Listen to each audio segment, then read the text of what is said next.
প্রিয় দর্শক, আমরা কথা বলছি যিনি জাপানের এমন একজন ব্যক্তি, বাংলাদেশ থেকে ওখানে প্রবাসে থেকেছিলেন। বাংলাদেশ থেকে কমপক্ষে 12 থেকে 13 হাজার জনবল নিয়েছেন এবং প্রতিনিয়ত তাদের উনি দেখভাল করেছেন, চাকরি দিয়েছেন। এবং আমি যদি বলি বিক্রমপুরে অনেকের ক্ষেত্রে আহ, উনি হচ্ছেন ত্রাতার মতো। তাকে অনেকে, আমি আমার সামনে দেখেছি, তাকে অনেকে পা ছুঁয়ে সালাম করে। অর্থাৎ এমন লোক আছে যাদের নিয়ে গেছেন, তাদের কাছে ওই গল্পটা, আমি সেই গল্পটা আসলে আমাদের নূর আলী মামার কাছ থেকে শুনতে চাই। আমি তাকে মামা বলি। তার পুরো নাম নূর আলম ঢালি। উনি সে জাপানে কিভাবে লোক নিতেন এবং তাদের জন্য কি করেছেন, সেই গল্পটা আমরা একটু শুনবো তার মুখ থেকে। আমি প্রথমে 1985-এ স্টুডেন্ট হিসাবে যাই জাপানে। টোকিও ল্যাঙ্গুয়েজ কোর্স স্কুল ছিল, ল্যাঙ্গুয়েজ কোর্সের 2 বছরের জন্য আমি ল্যাঙ্গুয়েজ করতে যাই। তো আমি যাওয়ার 2 মাস পর আমার ছোট ভাই বাদল ঢালিকে নেই। বদল। বাদল ঢালিকে নেই। তো ও যাওয়ার পরে ও গিয়ে ওইখানে আমরা, আমাদের সপ্তাহে 2 দিন ক্লাস ছিল, শনিবার রবিবার। বাকি বাকি সপ্তাহটা ফ্রি থাকতাম। বাকি সপ্তাহটা কাজ করতাম, ও, শনিবার রবিবার। এহসান রহমান, উনি কে? উনি আছিল, ওনার অরিজিনাল বাবা ছিল পাকিস্তানের, মা ছিল ইন্ডিয়ান। হুম। ওনার বাসা ছিল নারিন্দা বসু বাজারে। হুম, হুম। তো উনিই প্রথম নেয় তোমাকে? আমাকে। নূর আলম ঢালি। কি মনে করতে পারো যে তোমার আগে কেউ গিয়েছে কিনা এভাবে আমার আগে থাকার এক জন্য? দুইজন গেছে, এক তাই? দুইজন গেছে, হ্যাঁ এক দুইজন গেছে, কিন্তু ওদের সাথে আমার দেখা হয় নাই, আমার অনেক পরে দেখা হয়েছে। হুম। ওই অল্প সংখ্যক লোক গিয়া লেখাপড়া করতাম, প্রথম অবস্থায় ভিসা ছিল, এরপরে এক এক পর্যায়ে গিয়া আমাদের আর ভিসা থাকতো না, 15 দিন ভিসা পাইতো, এরপর আমরা ওভারস্টেই থাকতাম।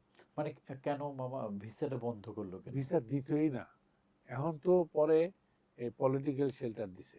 তুমি মানে এই এই এই গল্পগুলো বলো না। আমি যতটুকু জানছি যে, যেমন ধরো তোমার বিক্রমপুরে একটা ছেলে মনে হয়েছে ওরা তো কিছু করার ক্ষমতা নেই, ধরে হ্যাঁ, নিয়ে গেছে, চল হ্যাঁ, তারপরে। এরকম হাঁটতেছি, দেখা গেছে ও আলু খেতে কাজ করতেছে, এই শুন শুন এই রোদ্রের মধ্যে তো কাজ করতেছস, আয় চল জাপান যাবি। তো জাপান যাবো, আমার তো টাকা নাই, তো তুই কাজ করে টাকা দিস। তখন আমি বেশ কিছু লোক নিয়ে ফেলাইছি অলরেডি। আমি 85-তে জুনের সেকশনে গেছি, হ্যাঁ, হ্যাঁ, জুন মাসের 23 তারিখে হ্যাঁ। গেছি প্রথমে। হুম, তো যাওয়ার পরে, এরপরে আমি আমার ছোট ভাইরে নেই, হুম, জুলাই আগস্টে বা নভেম্বরে এরকম হইব, একটু শীত শীত। তখন ওরা নেওয়ার পরে ও আইসা বললো প্রথমে। হুম। তো আমি বললাম, ও 1-1.5 মাস বা 2 মাস কাজ করছে, ওর চালানো ওঠে নাই। তখন আমি বললাম যে তুই যাস গাছে, হুম। তোর তো চালানো ওঠে না, তুই আসবি কিভাবে? ভাই আমি মায়ের স্বপ্নে দেখছি, ও, আমার যাইতে হোক ভাই, আমি ভালো লাগে বাদল না। মামা। হ্যাঁ বাদল। আইসা পড়ার সপ্তাহ 2 পরে ও আমার একটা ফোন করলো। তখন ও আবার আমার ওই রকম আমার কাজের জায়গায় ফোন দিল। হুম, হ্যাঁ, তখন কাজের জায়গায় ফোন দিল পরে আমার মালিকে কল, মানে যে রিসিপশনার, হুম, ও কল করে বললো আলম তোমার ফোন আইছে জাপানিজ ভাষায়। হুম। তখন আমি গিয়ে ফোনটা ধরছি, ধরছি পরে ও বাদল ধরছে। ভাই আসসালামু আলাইকুম। ওয়ালাইকুম সালাম, কি খবর? ভাই আমি তো ব্যাংকক আইছি। ব্যাংকক আইছিস তুই? টাকা হুম, বলি কই? হুম, ও দিছে, বর্দায় মেজদায় দিছে, হুম। মেজদায় শেষদায় আমার কিছু টাকা দিছে, আর আমি অন্য ব্যবস্থা করে আইছি। কি ব্যবস্থা করছো? হুম, আমি দুলাভাইরে আর আমার ভাগনা আছে জুয়েল, হুম। বড় বোনের ছেলে, পরে ওরা হ্যাঁ 2জন নিয়ে আইছে। তো এই 2জন আনছস, তো হে টাকা কয় হারা টাকা দিছে, হেতে আমার হয়ে গেছে। আচ্ছা যাক ভালো।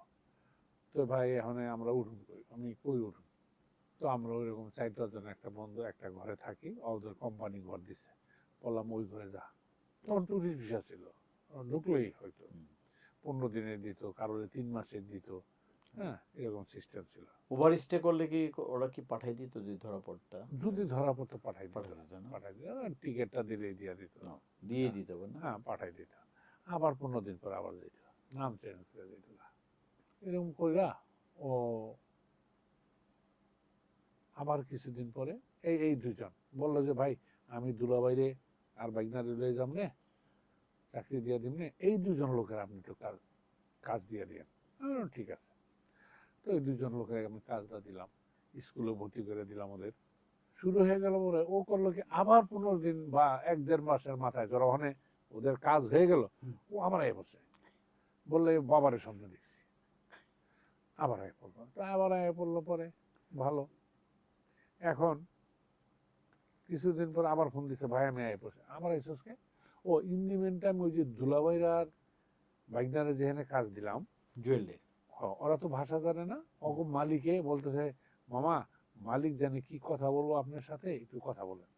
তো মালিক আমার কইতাছে, তোর কি বন্ধু আরো আছে, আমার কি 10টা বন্ধু দিতে পারবি, ওরা খুব ভালো কাজ করে যারা আমার দিছস।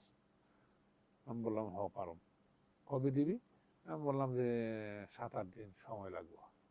তা আমি আবার দেশে ফোন কইরা ওই রকম TNT-তে গিয়ে ফোন করলাম পরে। তো এবার এই আমার যখন টোকিওতে 1 মাস বয়স হয় নাই, তখন আমার সেজু হয়ে গেল আবু বকর ডালি। সে যে বলতেছে যে তোর এত কষ্ট, হ্যাঁ গিয়ে আমার 1 সপ্তাহ থাকছে। 1 সপ্তাহ থাকার পরে দেখে আমি সকালে 5টা-6টা বাজে বাসা থেকে বাইর হই, রাত্র 8টা-9টা বাজে আহি, আইয়া পাক করে খাইতে খাইতে 10টা-11টা বেজে যায়। তখন করি তোর এত কষ্ট করানো লাগবো না, লো আমার লগে।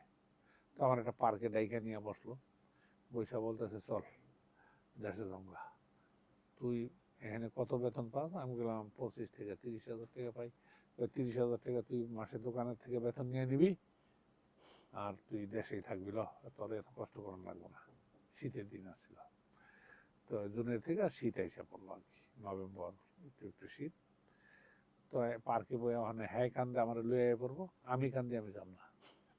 হ্যাঁ, তো এইভাবে তা হেসে প্রায় 1-1.5 ঘন্টা পরে আমার ওই আমার যে নিচে হেসান ভাই, উনি যাই দেখতেছে পার্কে আমরা 2 ভাই কান্দাছি। কি আবু বকর ভাই, জুয়েল ভাই কান্দাছেন কেন? ভাই হ্যাঁ আমার দেশে শেষ দিয়ে আমার দেশে লিয়ে যাবো। হ্যাঁ, আর শেষ দেখো ওর অনেক কষ্ট ভাই, ভালো লাগে না, ও লোক আমার লোক দেশে যাবে। তো হ্যাঁ না যাইবো না, আর আমিও কই আমি যাব না। হ্যাঁ, পরে আমার রাই খেয়ে পড়লো। পরে আমার কইলো যে ঠিক আছে, তুই মা বাবার লিগে চিন্তা করিস না, আমি হ্যাঁ করে থাকন খাওয়ান এই চিন্তা তোর করতে হইব না, তুই তোর চিন্তা করে আইস। তারপরে এই তো রাই খাইলো, এই শুরু হয়ে গেল, বাদল শুরু করলো। আবার ওই যে ওই ধরনের লয়ে গেল 10 জন।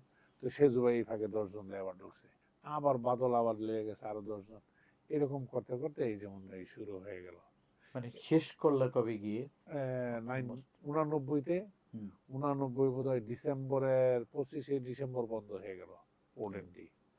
এরপর আর শেষ করে এখনো তো চলতেছে। মানে তোমার বেসিক তোমাদের ব্যবসাটা 89-তেই শেষ করলে না? হ্যাঁ, 89-তে মানে তখন তো দেখা গেছে প্রতিদিন 100 লোকও ঢুকছে।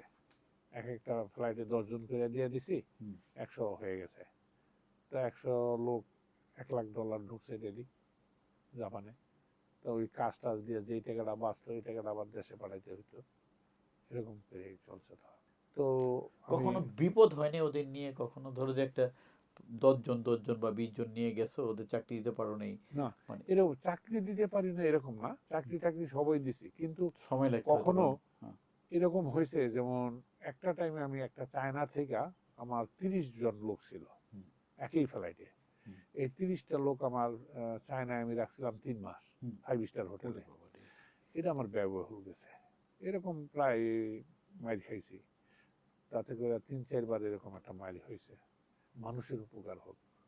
আমি আমার যে এলাকা ছিল, যেমন আমাদের যে ঘোড়দৌড়, বিক্রমপুরে আমাদের লোহজন থানার ঘোড়দৌড় নামে একটা জায়গা ছিল, আমরা এটা আড্ডা মারতাম, গ্রামে গেলেই আড্ডা মারতাম। তখন যখন আড্ডাটা মারি, তো একটা টাইমে আমি বন্ধুদের সাথে এরকম গল্প করতাম যে আমি জাপান শহরটারে যদি ঘোড়দৌড় বানাইতে পারতাম, ওই দিন আমি সাকসেস হব। আমি ঠিক ঘোড়দৌড় বানাই ছেড়ে দিছিলাম। তাই? হ্যাঁ, কতজন গেছিল আমাদের অঞ্চলেরই তোমার অ্যাটলিস্ট? মানে অগণিত আমি গণনা শেষ করতে পারবো না, এবং সারা বাংলাদেশ থেকে আমি লোক নিছি। একটা জিনিস বলো তো মামা, কখনো মনে হয় নাই যে তুমি মানুষকে ঠকাইছো? এরকম মনে হয়েছে? না, আমারে ঠকাইছে, আমি ঠকছি। আমার একদিন এক ইমাম সাহেবকে আমি জিজ্ঞেস করলাম কি হুজুর, আমি যেই টাকাটা কামাই এই টাকাটা কি হালাল? বললো কেমনে? বললাম কি হুজুর, আমি হালাল কি হারাম, আচ্ছা আপনি কি তৎকালীন আমলে 60,000 টাকা হইল, বললো আপনি 60,000 টাকা দেয়া নিয়ে কি আবার 70,000 টাকা নিছেন, বেশি নিছেন? বলে স্যার হুজুর আমার তো 60,000ই দেয় না, হুম। আমি 70,000 কেমনে নিন? এই যে মানুষ আমি কাজ দিয়ে দিছি, কই গেছে হারাইয়া, আর তো হেরা আমার টাকা দেয় নাই, ফেরত দেয় নাই। এই তো 60,000 টাকার মধ্যে কেমন খরচ হয়ে যেত মামা? 60,000 টাকার মধ্যে 50,000 খরচ হইতো। তাই? আমি কোন লোক 7 বার ফেরত এসে 7 বারই একদম বাংলাদেশে আনছি, 7 বার আবার নিছি মানে ওই 60,000 টাকা ওই দিয়ে? 60,000 টাকা। মানে আর নেওনি আর টাকা? নেই নেই টাকা, কারণ তার সাথে কন্ট্রাক্ট ঢুকামো, চাকরি দেবো, শেষ। চালান না উঠান পর্যন্ত আমি খেয়াল রাখবো। ইন্টারেস্টিং। আমরা গল্প আরো করতে পারবো। আমি নূর আলী মামাই বলি, এবং আমাদের পরিবারের সাথে তাদের পরিবার সম্পর্কে এমন যে মামাকে মানে কখন কখন আমি এমন দেখছি যে আইসা এমন সিনিয়র মানুষরা তাকে পায়ে ধরে সালাম করতেছে। তখন জিজ্ঞেস করতাম মামা কারা, ওদের জাপান নিয়েছিলাম। দর্শক ওকে। আপনাদের সবাইকে ধন্যবাদ।